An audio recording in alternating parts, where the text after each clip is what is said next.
kepercayaan masing-masing. Berdoa dimulai.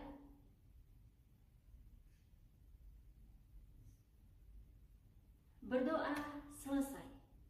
Hari ini kita belajar materi tentang perbedaan surat dinas dan surat pribadi. Sebelum masuk ke materi, silahkan tonton terlebih dahulu video sebelumnya. Yuk kita simak sama-sama. Pasti sudah tahu dong apa itu surat. Surat dinas biasanya itu amplopnya itu berbeda dengan surat pribadi. Dan cara penulisannya pun berbeda antara surat dinas dan surat pribadi. Pengertian surat secara umum adalah sarana atau alat komunikasi untuk menyampaikan informasi atau pernyataan secara tertulis kepada pihak yang lain. Surat memiliki fungsi utama surat adalah sebagai alat komunikasi antara dua pihak. Sedangkan fungsi sampingan diantaranya pertama, dokumentasi tertulis, yang kedua, alat pengingat, yang ketiga, buku historis, yang keempat, menjadi surat jaminan. Kita lihat dari pengertiannya.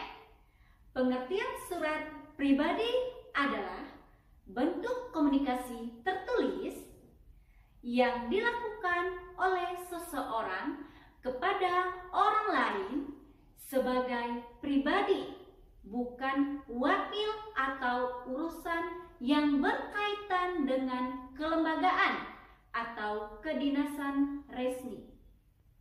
Surat dinas adalah surat yang ditulis dalam situasi formal dan untuk kepentingan formal. Surat dinas berisi tentang keperluan kedinasan yang bersifat resmi. Perbedaan surat dinas dan surat pribadi. Yang pertama, kita lihat dari tujuannya terlebih dahulu. Surat dinas untuk keperluan kedinasan yang bersifat resmi, sedangkan surat pribadi untuk keperluan pribadi antara satu orang dengan orang lain. Yang kedua, dari strukturnya. Struktur surat dinas memiliki kepala surat dan nomor surat, sedangkan surat pribadi tidak memiliki kepala surat dan nomor surat. Struktur lainnya tidak jauh berbeda antara surat dinas dan surat pribadi. Yang ketiga, dari struktur bahasanya. Bahasa surat dinas adalah bahasa baku, sedangkan bahasa surat pribadi menggunakan tidak formal, tetapi sopan dan ragam bahasa yang digunakan bergantung pada penerima surat. Yang keempat, dari kata sapaan. Surat dinas bersifat formal, sedangkan surat pribadi seperti orang yang sedang melakukan percakapan. Ciri penggunaan bahasa pada surat pribadi. Yang pertama, pilihan kata sapaan bersifat pribadi, kata emosi dan efektif. Yang kedua, bahasa surat pribadi tidak formal tetapi santun. Yang ketiga, pilihan ragam bahasa tergantung siapa penerima surat. Yang keempat, menggunakan sapaan orang bercakap.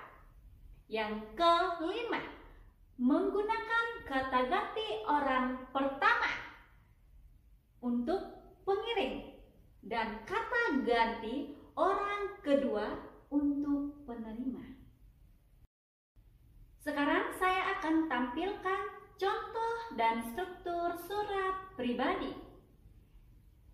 Yang pertama, alamat dan tanggal surat terletak paling atas.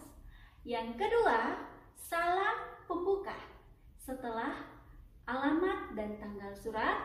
Yang ketiga, kalimat pembuka paragraf terletak di setelah salam pembuka. Yang keempat, isi surat. Kelima, penutup surat. Yang keenam, salam akhir. Yang ketujuh, nama dan tanda tangan. Contoh dan struktur surat dinas. Yang pertama, kop surat yang biasanya disebut dengan kepala surat. Yang kedua, nomor surat. Yang ketiga, tanggal surat. Yang keempat, lampiran. Yang kelima, perihal. Yang keenam, alamat surat. Yang ketujuh, salam pembuka. Yang kedelapan, isi surat. Yang kesembilan, salam penutup. Yang kesepuluh, nama dan stempel atau cap. Yang kesebelas, tembusan. Bagaimana? Apakah kalian sudah paham dengan perbedaan surat dinas dan surat pribadi yang sudah Ibu Eka jelaskan? Jika belum paham, silahkan putar sekali lagi video ini.